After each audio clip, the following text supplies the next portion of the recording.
I made a different kind of video for you today. I want to show you the difference between how the fiat currency financial system works and how Bitcoin would work, at least in my opinion. So let's get started. The first thing that I want to talk about is how fiat currencies work. So in the current financial system, we use pieces of paper as money, we use euros, we use dollars, we use yen, won, whatever the currency is. All these currencies are what we use as savings. We use them to transfer, account for, and to store value. And they're widely accepted. So you can go pretty much anywhere in the world. You can spend your money, you can give your money away, and you can get back something of value. In the current financial system, let's say there's $100 in the system. The green represents all the money in the world, and the blue represents the money that you have. So you have $5. All the money in the world is $100, meaning that you have 5% of the total money supply. The issue with fiat currencies, though, is that the supply can be increased. What that means is, over time, more and more fiat currencies are being created and added to the current financial system, and this means that your savings are being devalued. So you went from having 5% of the total money supply. If you have $5, the total money supply is $100, you have 5%.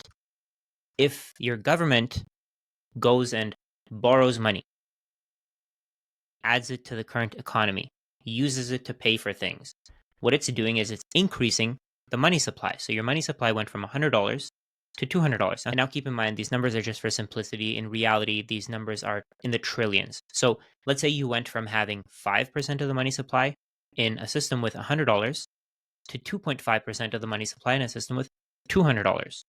What does that mean? So if you go to the grocery store, maybe you can spend your 5% of the total money supply to buy one basket of groceries. Let's say there's 20 baskets of groceries. You can buy one of them for 5% of the money supply. If the total money supply increases to $200, you now have 2.5% of the money supply. It's not like your government created more groceries and added them to the economy. All they did was they added more money to the system, meaning that the value of the money that you have has decreased. So now you can only afford half a basket of groceries instead of a full basket, like you could when the money supply was at 100.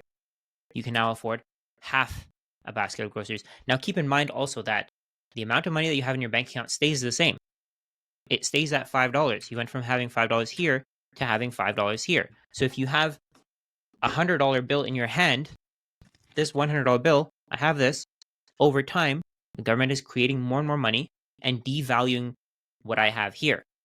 They're not creating more goods and services and adding them to the economy. They're not creating more cans of soup. They're not creating more cans of olive oil, red onions, broccoli, oranges. They're not doing any of this. All they're doing is they're adding more money to the money supply and spending that money into the economy. And they're taking goods and services out of the economy. And the reason why they do this is because they can. That's it. Same thing applies to cars. You had 5% of the money supply. Maybe you can afford a whole car. Total money supply is at $100. You can afford a whole car with your $5. The current financial system, though, incentivizes that you borrow to buy cars. So what it does is it tells you that you should bring your future consumption to the present. So instead of buying, let's say, this car right here, the little blue hatchback, maybe you'll choose to buy the more expensive SUV, even though you don't need it, even though you don't have a whole family, even though you have no need for buying that. All you're going to do, all you're thinking about is the fact that you can make payments and you can afford those payments. So the current financial system tells you, instead of buying the reasonable hatchback, buy the more expensive car because you can afford it. You can bring your future consumption to the present. You can buy the SUV. You can look cool in front of your friends. You can borrow money to buy that car. So why not? And we see rich people who buy Lamborghinis, they buy Ferraris, they buy all these expensive cars, cars that they don't really need, cars with potential that they're never going to use. All they're doing is wasting money, wasting resources on something that they absolutely don't need. If you could buy a whole car when the total money supply was at $100, now you can only buy half a car because you now have 2.5% of the money supply. So let's go back. You went from 5% to 2.5%. So you lost half of your purchasing power. Now you can only buy half a car. Same thing with housing. So with 5% of the money supply, maybe you could buy a whole house. The total amount of money in the system is $100. In the current financial system, people are incentivized not to sell their houses. They're incentivized to keep their houses for as long as possible. They're incentivized to borrow against their houses because banks can create money out of thin air. So why wouldn't they? Why wouldn't they keep the house when they know that the house's value is going to continue to increase and increase and increase forever? And what this does is it leaves families, individuals, whoever wants to buy a house, to never be able to buy a house because there isn't enough houses in the economy, because the rich have bought as many houses as they possibly can. They use housing as a savings account because they know that the amount of money in the system, the green circle here, will continue to increase. They've figured out how money works, so they know for a fact that if they buy houses and they borrow against those houses, their wealth will continue to increase forever. They don't even have to do anything. All they have to do is they rent the house to someone, keep earning cash flow forever, and that's it. So they buy as many houses as they can, leaving everyone else with no housing, leaving people renting for the rest of their lives. What we see here is when the money supply increases, the people who haven't figured out how money works lose all of their savings. Their savings are gone. They now have to work harder to maintain their current standard of living. So 10 years from now, you're going to have to be earning a lot more money than you do today to maintain the same standard of living that you have today. And what this leads to is, for anybody who doesn't completely understand this concept that the money supply is constantly increasing, their savings are gone. They're working harder to maintain their current standard of living. You have to pay more for rent. You have to pay for more for groceries. You have to pay more for furniture, even though the quality of everything is decreasing, even though we're getting better at producing things over time. We no longer have to produce things by hand. We use machines. We use different techniques that we learned over the past decades, hundreds of years, to produce more goods and to produce them faster.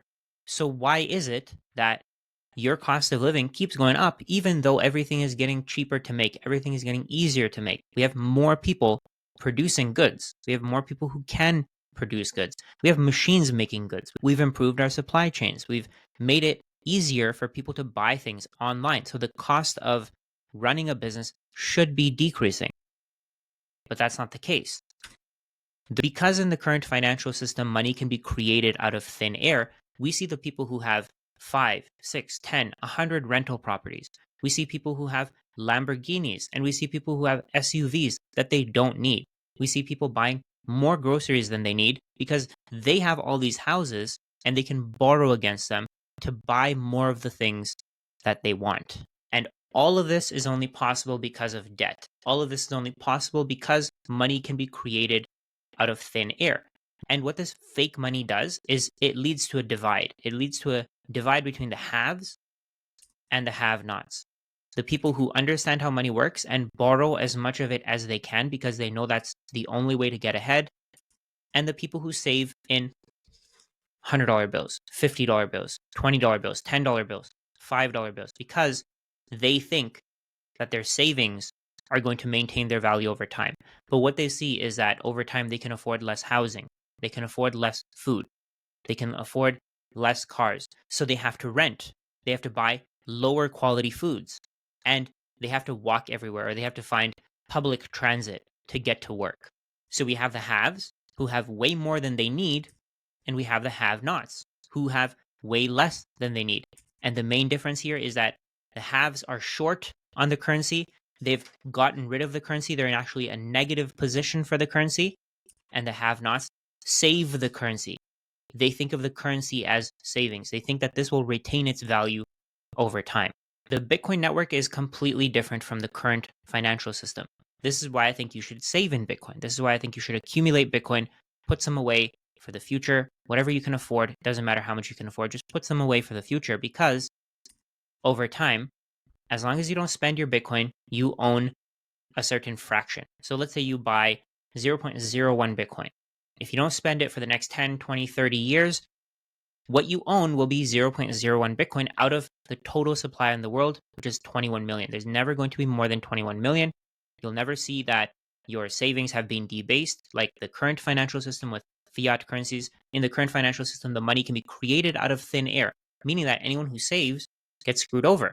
So we see here, if you own 1 Bitcoin, you own 1 Bitcoin. All the money in the world is 21 million Bitcoin. We have no idea how many fiat currencies will exist tomorrow the next day, the next month, the next year. We know exactly how much Bitcoin will exist until the end of eternity. Now, keep in mind that this is just how I think the world will work. This is just how I think that the world will proceed.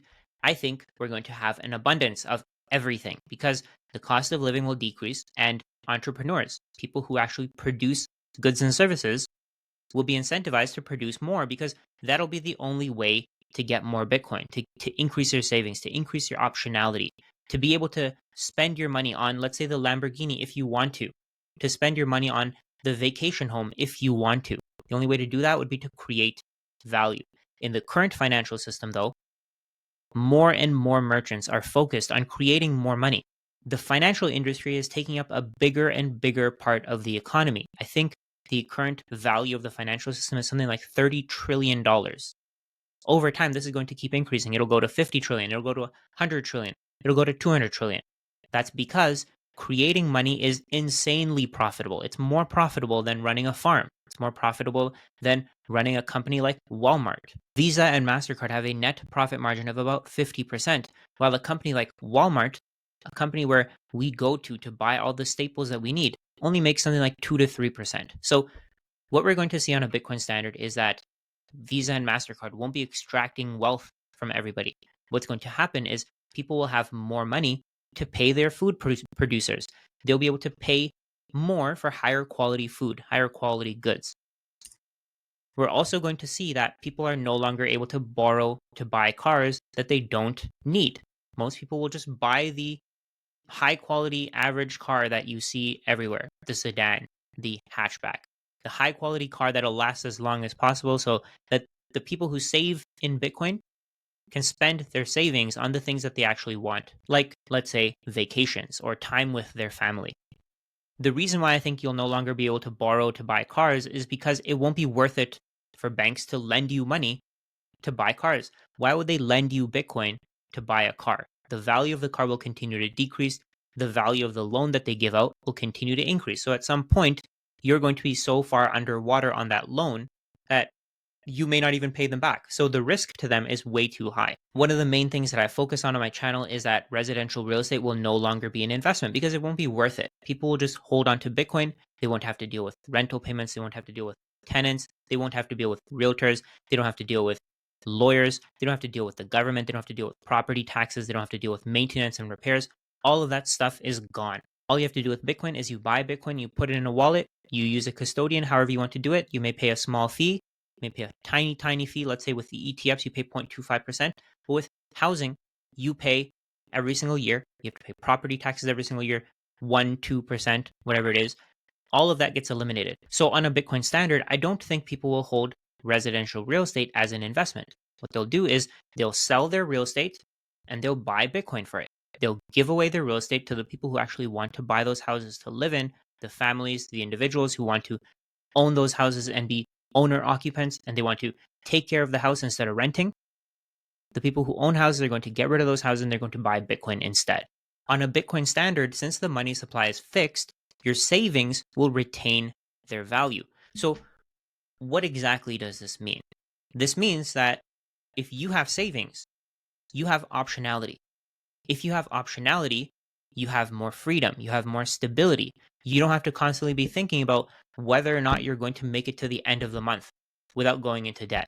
I think what this is going to lead to is a lot of small businesses, people who are creative are going to create solutions to the problems that they have in their own lives. They're going to be competing with these multinational mega corporations and they're going to be creating their own products. And that's already happening. We already see micro influencers. We see people creating products and selling them into the market, creating value for people, making tons of money by doing this. So because the money supply is fixed, your savings retain value, you can now spend more time with your family and friends. You can now spend more time pursuing your hobbies, doing the things that you actually want, instead of working all day, every day until the day you die. The way that I see it on a Bitcoin standard, people will be more frugal. They'll think before they spend their money on things that they don't need. Maybe people won't buy the extra vacation home when they don't need to because they'll know that their Bitcoin's value will appreciate over time. Maybe people will be able to fulfill all of their needs for groceries. Everybody will be able to eat every single day instead of only a few people who can afford the groceries, who can afford the meat, who can afford the cheese, who can afford the healthy products. Everybody will be able to have a great nutritional diet instead of only a few people being able to afford meat, veggies, dairy, eggs, fruits, vegetables, all that, and then everybody else buying processed junk. Everybody's going to be able to afford a nutritious diet because they'll be saving in Bitcoin. And then on a Bitcoin standard, we'll see more and more people are able to afford their own cars, their own transportation.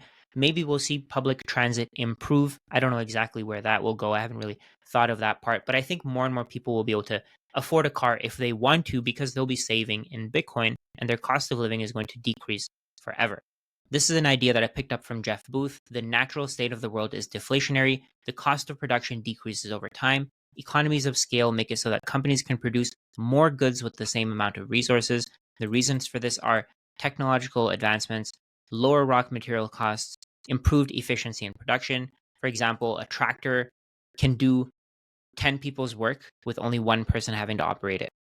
It leads to a lower cost of living, leads to more prosperity as expenses go down, more people can be happy and enjoy their lives. It becomes easier to produce all goods and services, but it gets harder to produce Bitcoin over time. So what happens is the people who hold Bitcoin accrue value, and over time they're incentivized to spend their Bitcoin as the value of their Bitcoin goes up. And this is because Bitcoin in and of itself has no utility. You can't use Bitcoin to house people. You can't rent it to people to let them live in your house and then earn cash flow from it. Bitcoin is money. Today, we use things like houses as money because the fiat currency financial system doesn't work. On a Bitcoin standard, we're going to stick to using Bitcoin as money, and we're not going to have to borrow money to buy houses. We're not going to have to borrow money to buy cars because the cost of everything will be driven down on a Bitcoin standard. So if you've ever felt broke, if you've ever felt like you can't afford your life, if you ever felt like your cost of living just keeps going up and your standard of living keeps going down, it's not your fault. It's the fault of fiat currencies. The fact that they keep decreasing in value. The fact that we need to have a full finance degree in order to save for the future. You have to buy houses, you have to buy stocks, you have to buy gold, you have to buy bonds, and you have to have a diversified portfolio. What we have to rely on today is financial professionals to help us save, while on a Bitcoin standard, we won't have to do that. On a Bitcoin standard, we won't see the financial industry extracting tons of wealth from us. Instead, that wealth will go to the people who actually produce goods and services. If you're seeing this, thank you so much for staying all the way till the end. It really helps with my channel. It also helps if you found value in this. If you leave a thumbs up, YouTube will push my content to more people.